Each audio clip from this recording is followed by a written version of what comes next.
Ôtez pas tous, bien-aimés frères et sœurs. Après la riposte, et moi j'appelle pas ça riposte, j'appelle ça avertissement.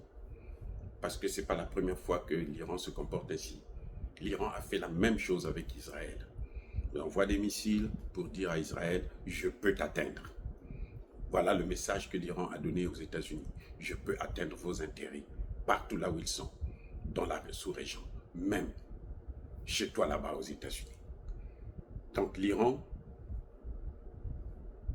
devrait accepter le cessez-le-feu. En tout cas, l'Iran, si vous regardez très bien, écoutez bien, si vous regardez très bien, l'Iran n'a jamais frappé Israël de façon continuelle. Non. Non, non, non, non, non. L'Iran n'a jamais fait ça. Israël frappe, l'Iran riposte. Israël frappe, l'Iran riposte. Ah oui. L'Iran n'a pas été en guerre contre Israël. L'Iran a répondu à chaque fois que Israël a frappé. Suivez bien comment les choses se sont passées. Vous allez entendre le matin, Israël a frappé encore. L'après-midi, l'Iran riposte. Si Israël arrête de frapper, l'Iran arrête aussi. Donc, l'Iran est prêt au cessez-le-feu. L'Iran ne veut pas la guerre. L'Iran est dans l'économie. Écoutez, l'Iran est dans l'économie. L'Iran ne veut pas la guerre. Voilà. L'Iran ne veut pas la guerre. C'est Israël qui veut la guerre, c'est Trump qui veut la guerre. L'Iran ne veut pas la guerre. Eux, ils veulent la guerre parce que eux, ils sont habitués. S'il n'y a pas de guerre, ils ne peuvent pas vivre. L'Iran, qu'il y ait la guerre, qu'il n'y ait pas la guerre, elle peut vivre. Ou il peut vivre. Voilà les amis. Donc, le cessez-le-feu, l'Iran n'a pas de problème pour un cessez-le-feu. L'Iran avait bien dit à Trump qu'il n'y aura pas de paix forcée. Si vous me frappez, nous on répond. Si ton fils me frappe, je réponds. L'Iran l'a bien dit, la politique de l'Iran est claire. Ce n'est pas une capitulation, ce n'est pas une faiblesse, non, au contraire. Et ça donne le temps à l'Iran de se réorganiser et de relancer son économie. L'Iran n'a pas un problème. On vous a dit, l'Iran a une cartouche, c'est le détroit d'Ormuz. Si l'Iran ferme ça, le monde entier sera dans les trous. Trump a commencé à appeler les compagnies de pétrole pour dire non, n'augmentez pas le pétrole. Les gens disent, mais nous on ne peut pas augmenter le pétrole s'il y a des circonstances qui imposent qu'on augmente le pétrole. Si le pétrole ne vient plus, s'il est rare. Et Trump a eu peur de ça. Trump a eu peur de ça. Et les États-Unis sont prêts à dédommager l'Iran. Pas Israël. Écoutez bien, les États-Unis sont prêts à dédommager l'Iran. Marco Rubio l'a dit. Donc pourquoi voulez-vous que l'Iran puisse continuer à rester dans une guerre qui va ruiner son économie, alors qu'elle est la plus grande économie de la sous-région? Hein? Pourquoi? Pourquoi voulez-vous? Tout ce qu'ils ont voulu faire à l'Iran, ça n'a pas marché. Les frappes de l'Amérique en Iran, ça a été un échec total. Ils ont seulement détruit l'environnement, c'est tout. Ils n'ont pas détruit les centrifugeuses. D'ailleurs, Israël demande aux États-Unis de lui donner la preuve qu'ils ont atteint les objectifs. Israël demande aux États-Unis. Le Sénat américain demande à Trump de lui apporter la preuve qu'effectivement les objectifs ont été atteints.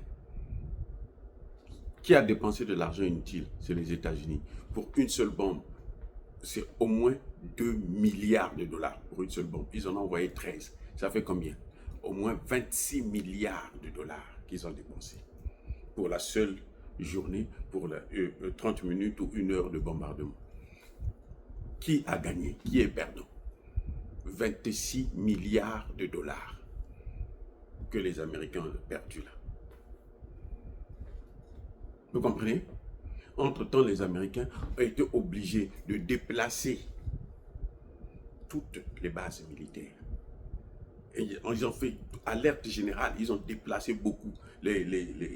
Certains soldats américains sont revenus, d'autres on a envoyé dans d'autres bases militaires, ainsi de suite. Tout ça, c'est de l'argent qui coule, qui sort.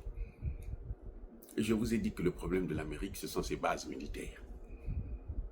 Ce sont ses guerres. À force de faire les guerres, elle s'appauvrit. Et c'est pas l'Iran. L'Iran, aujourd'hui, il y a des pays ou des gens qui n'entendaient jamais parler de l'Iran. Aujourd'hui, tout le monde sait que non, l'Iran, c'est une puissance incontestable. Puisqu'ils ont affronté Israël, ils ont affronté les États-Unis. L'économie israélienne a pris un coup. Je vous garantis que ça va être terrible pour Israël. Parce que l'Amérique n'a pas l'argent pour financer ça. Ça va être terrible pour relancer cette économie. La raffinerie, l'unique raffinerie, la plus grande raffinerie qui ont été détruite. Le Mossad a été envoyé en l'air.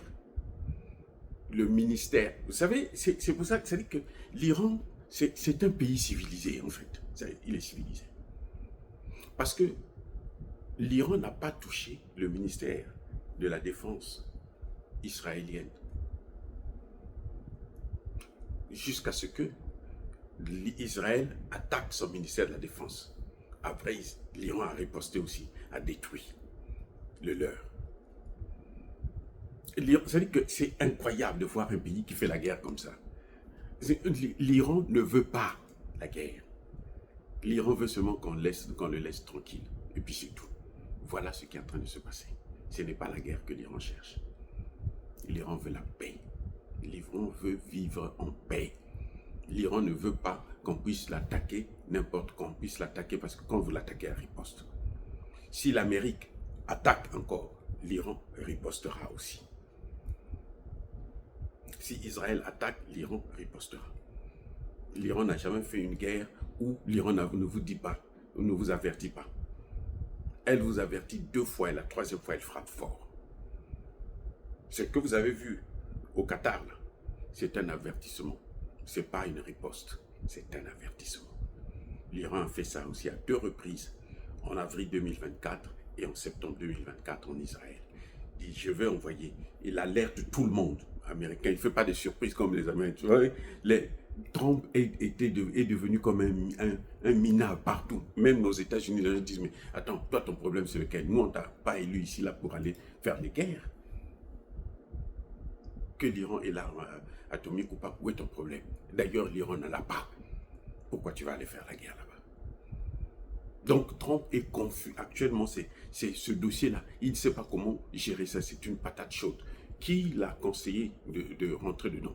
Regardez comment Trump est en train d'annoncer. Regardez l'attitude de son vice-président, Vance. Vous sentez que le gars, il ne sait pas quoi faire. Il dit, ah, mais nous, on est foutus ici, là. Mais là, qui lui a dit d'aller attaquer l'Iran? Eh oui, ce n'était pas une décision sage. Trump a perdu le reste de confiance qu'il avait en attaquant l'Iran. Trump a tout perdu. Que Israël attaque l'Iran, on est habitué à ça. Mais que Trump attaque l'Iran, il est descendu trop bas. Trop bas. Quelqu'un qui t'a rien fait, qui n'est pas gênant pour toi, tu vas l'attaquer. C'est quoi? Donc le cessez-le-feu sera probablement respecté, sauf si Israël le viole. Mais Israël n'aura pas le courage de violer ça encore, parce que Israël lui-même voulait être sauvé. Et oui, Donald Trump est venu pour sauver. Ce cessez-le-feu-là, c'est une façon de sauver Israël. Et oui, parce que si ça avait continué, je ne suis pas sûr que ce pays-là allait continuer à rester sur la carte. Il allait être rasé, rayé de la carte. Les amis, ce n'est pas du gâteau. On ne provoque pas un lion qui dort. Soyez bénis.